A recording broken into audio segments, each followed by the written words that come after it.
Bienvenue à chacune et à chacun.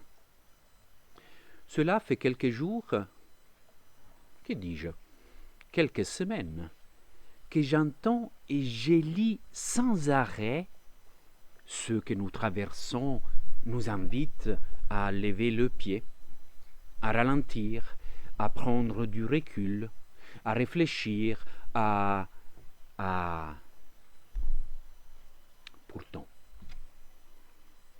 Pourtant, lorsque, hier matin encore, je me suis tiré un café et suis monté sans m'arrêter une seconde au bureau pour répondre à des mails, découvrir tout ce qui se produit par le monde, écouter et voir ce que les créatifs proposent, préparer la lettre de nouvelles, répondre à des téléphones, appréhender des nouveaux outils multimédia, et j'en passe.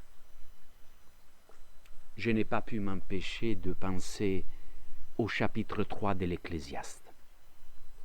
Il y a un temps pour chaque chose.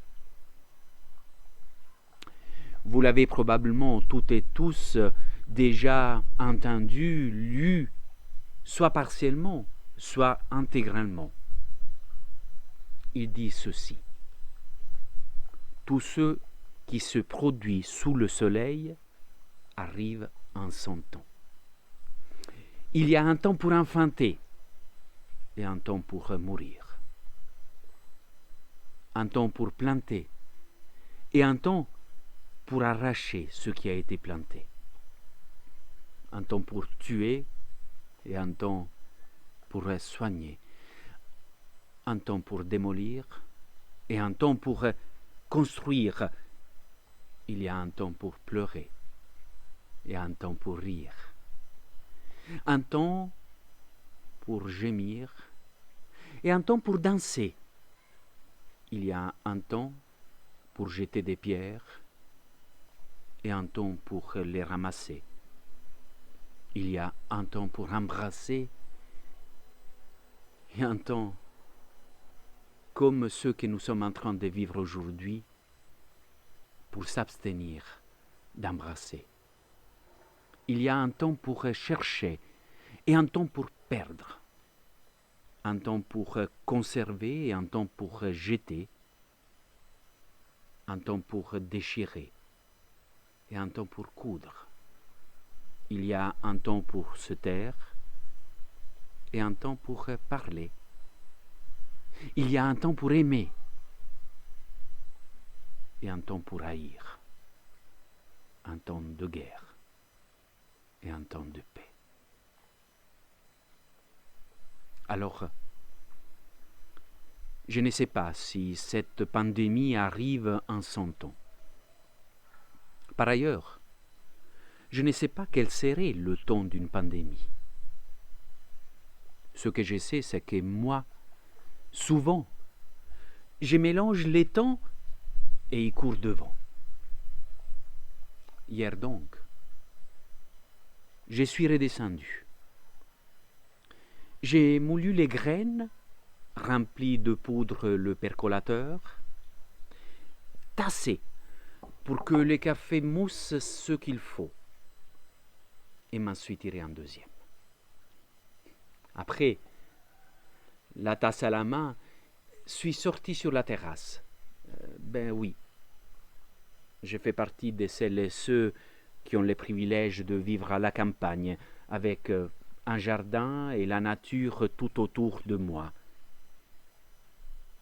Je suis sorti sur la terrasse, disais-je, là où vous me voyez, et me suis assis. J'ai pris mon café. En ai humé le parfum en faisant attention aux arômes qu'il dégageait.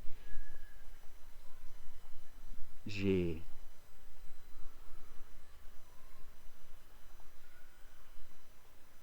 l'ai laissé glisser sur mes papilles, en appréciant l'onctueux l'onctuosité et l'acidité. Je l'ai bu.